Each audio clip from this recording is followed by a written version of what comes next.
Hey, and good evening, everybody. This is Brian from Bear Bull Traders here. It's Sunday, August the 15th, where weekend's pretty much come to an end. And of course, this is where we take a look at the week that was and then take a look ahead here. Take a look at some trading opportunities that might present themselves this week. So let's get down to it. Okay, so let's start out by taking a look at events that are just coming up this week. We've still got earnings. And a lot of it's going to be in retail this week, so we'll get a read on the retail consumer. There has been some reports of a slowdown in retail sales, and kind of expecting to see that reflected in some retail sales numbers that are going to come out this week, as well as maybe some commentary from some of these companies that are reporting. So you can see here we've got Walmart in HD, Home Depot on Tuesday, we've got Lowe's following HD. We got Targets, and then a couple of tech trades, Cisco and NVIDIA on Wednesday, Macy's on Thursday, and AMT, bit of a mix there, and then of course Foot Locker on Friday. What else we got coming up this week? We got the Fed minutes coming out on Wednesday, so everybody will be parsing over those. And also we've got Tesla AI event that's going to happen on Thursday, so they'll have a discussion on some of their AI initiatives, I'm guessing. Anyway, and then of course, what do we got on watch? We're still watching this yield rate moving. It seems to be moving really erratically. We had a big move on Friday after it looked like it was going to start to move up. Had a big drop down. Of course, that impacted the Qs. Qs rallied, and the rest of the market kind of sold off. And you had some US dollar weakness right at the end of the week there as well. So what am I going to be watching this week? I'm still doing some option plays. They seem to be working the best since there seems to be a lot of choppy price action. So just selling options, putting calls at resistance and support levels and letting them expire worthless. But let's take a deep dive here and look at some of the stocks specifically looking at, as well as some of the indexes. And just before we get going and starting to look at some of the indexes, I always like to throw in this advertisement for my book on Amazon, How to Swing Trade. If you have not checked it out yet, it's there to be bought. So let's get down and look at some of the indexes and charts we watch on a weekly basis here. Anyway, let's start out with the TLT. As always, is the 20-year Treasury bond. You can see here we sold off during the week. Meant yields were rising, and of course we had this big pop on Friday, and of course that was coincided with a big drop in the yields, and of course we got the rally in tech and not so much in the other stocks.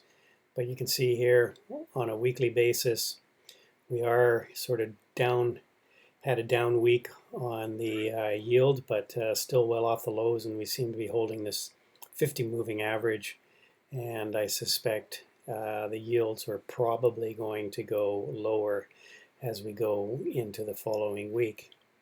It'll be interesting to see, actually. I'm not 100% convinced on that. We could be putting in a double bottom here. Stochastics are kind of chopping along the bottom here. RSI sort of undecided as well, so it'll definitely be something worth keeping an eye on, because it will impact which indexes do well and which don't.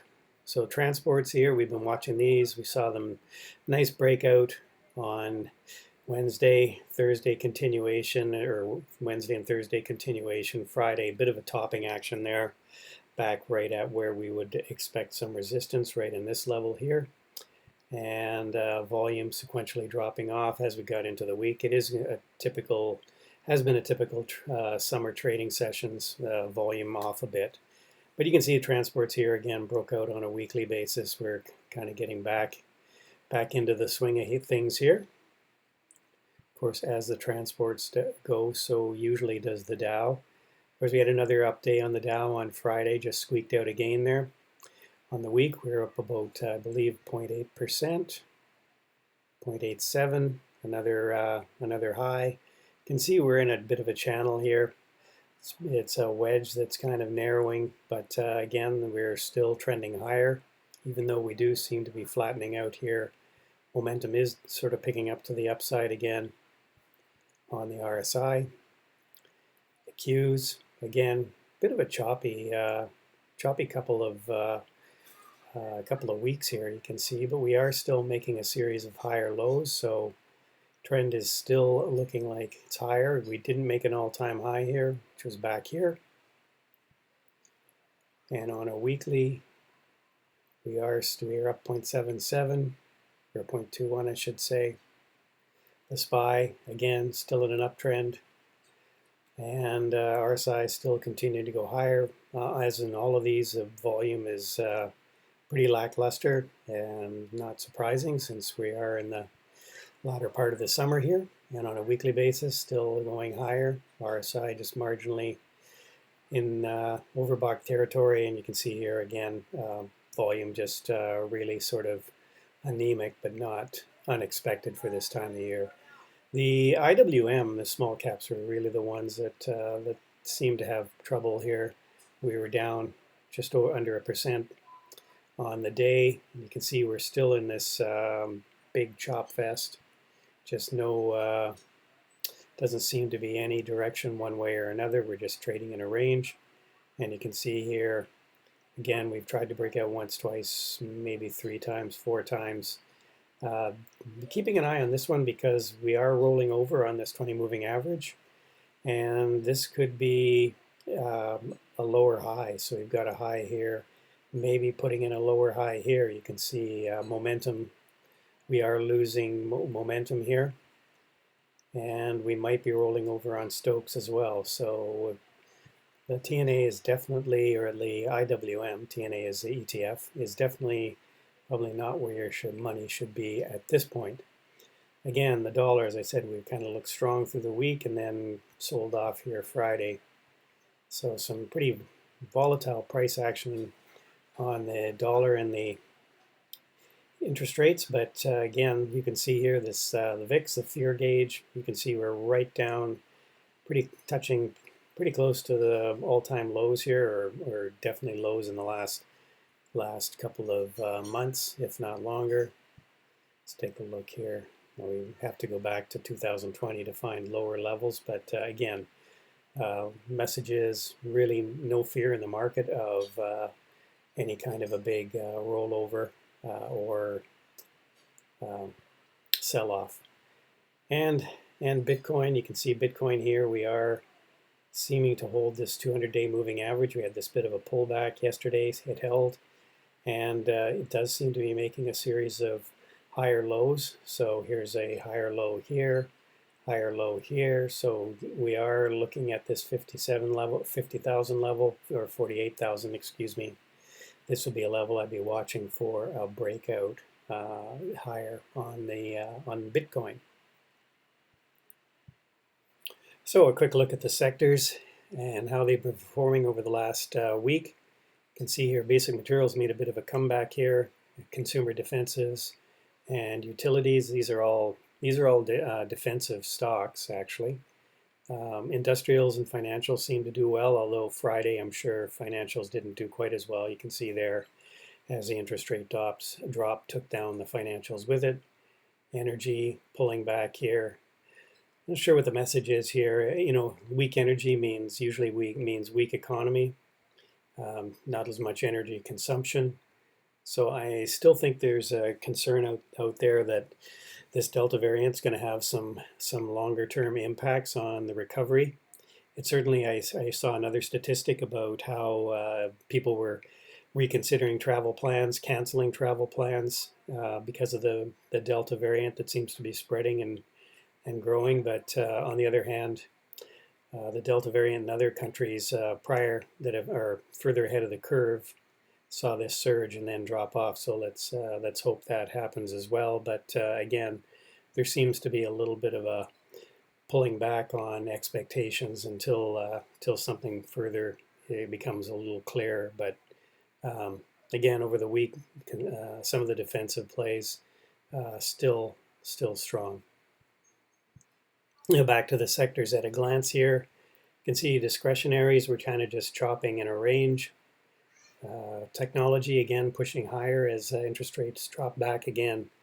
Let's see what else have we got that's interesting. Staples, you can see here staples breaking out. Utilities breaking out again.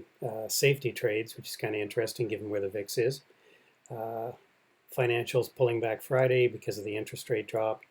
So yeah, a lot of sort of predictable moves in the various sectors based on the interest rates, which is why I continue to emphasize that we should keep watching the interest rates because they're going to have an impact on a number. So let's take a look at a couple of stocks I'm watching here going into the new week. You can see here the Wisdom Tree. This is an ETF earnings fund. It's India. And it's really been on a nice move up. This is a weekly chart, by the way. So if we just take a look at it on the daily, you can see here it is flirting with all-time highs, if not already breaking out. And I think this is probably a good place to put some money in and kind of park it. And so I'm looking at that one, possible start of the new week. Another new investment. Kirk, I'm kind of watching still. This is from a couple weeks. Still watching this. I'm going to watch for it to hold this 1950 level, which is the 20 moving average. Possible entry there. And see if we can get a turn upward back to this 22 level, which is about right here, 21.5 or 21.30 is where a moving average is here. So a decent risk to reward on that one. K-Web, kind of watching here. Here's this. Here's an area where I'm thinking resist or support is going to be somewhere around 45. I will have an alert set there, and we'll reassess it if it does fire off. Live Nation. A lot of these, like I said, a lot of the travel stocks have really and reopening stocks have really sold off. And so I'm kind of watching Live Nation here as well. This is really a reopening play, and I think people are starting to get a little bit negative on it again just because they're concerned about the Delta variant, and we may be heading back into lockdowns or whatever, more restrictive measures. But there's an area here, 78, that I'm going to be setting an alert at, and that's prior support along here, 3 touches. And I'm thinking if it does get down there, we might not get through this moving average, this 200 moving average, which is where I may set another alert on Live Nation. mRNA played last week. I played the 420 calls. I sold them as we were selling off here. And I sold the 420 calls, collected the premium at the end of the week. And I'll be watching this one again. Here's an area where 350, where you could sell some puts. I don't believe it's going to drop down that. If it does drop down that low, it'll probably find some support there. So 350 looks kind of as an interesting level. Plug is looking like a bit of a disaster here. We've had 4 touches of this 25 level. Just barely lost it on Friday on increasing volume. So I'm going to be watching this on Monday morning. I suspect we may start to break down here. You can see RSI heading lower. Stochastics are down below 50. Rallies tend to fade. So plug looking interesting for a possible short, even just a day trade in the morning. Snap, again, this was another trade I did. Sold some calls up around, I think they were 77.50s, and they went out the week worthless. So I collected the premium on that one. This does look like it's maybe stuck in a range, so I'll be looking for maybe a range trade next week. SoFi, again, we were looking at this on Friday, just really trying to hold on to this 15 level, just like plug. 3 touches here, and then back, we're just 1 penny below it. Again, looking pretty weak. We had a lot of volume. SoFi reported on Friday, and that's why we had the gap down and the sell-off. So we'll just see if it holds 15 or if it drops further. Here's another one here. We've got the AI Tesla thing coming up on Thursday, and here's the ETF, the Drexion ETF you bought for AI and automation, and definitely a hot sector, and I suspect it will continue as such, so I might just take a small position in that one. And Wayfair, here's another one where I'm looking at a area. You can see how I'm picking these out. I'm looking for areas of prior resistance. I don't think that there's much of a chance that over the next week Wayfair will break out above 330. It'll definitely, if it gets up there, it'll definitely find resistance here and pull back. So I'll be watching that one. You can see here we're quite overbought, starting to roll over on the histogram, starting to roll over on RSI. So watching that one as well. X, we're right at prior resistance here and here, right back up at it. And of course, infrastructure play had a pretty solid volume on Friday. Kind of interesting. And the financials, I'd be watching these ones to roll over. And again, watch your interest rates. And ZIM, kind of keeping an eye on this one. If it does break out over 47.50, we could take another run at a breakout here. Had some pretty decent volume on Friday on this bit of a breakout from this level. So keeping an eye on that one, setting alert here. So quickly before we go here, let's take a quick look at how the market's shaping up from Monday morning. Dow's off about 100 points. S&P pretty much flat, down 8 points. Russell down about 10. So everything's trading about flat. Maybe the Dow's down a little bit more than the other indexes, but kind of a flat, looks like kind of a flat open at this point anyway. Oil is down, gold's up a little bit. You can see here interest rates again starting to slide. This is pretty significant. Given on a percentage basis, even 0.02 or 0.03 on 0.127 is 1.27 is pretty significant. So again, watch these interest rate numbers. They're going to drive a lot of the indexes that are in play and not in play, and as well as the sectors. So that's it, everybody. And as you know, we start our show at 8 a.m. Live on YouTube with Jared engineering the markets, and then we move to Carlos and Norm normally doing the pre-market movers and shakers and trading the market open at 9:30, all live on YouTube, albeit it is a delayed feed. So have a great rest of the evening, everybody. I hope it was a good weekend, and let's see what happens next week. Should be interesting. A few interesting earnings and Fed minutes. We'll keep it spicy. Talk to you all later. Bye for now.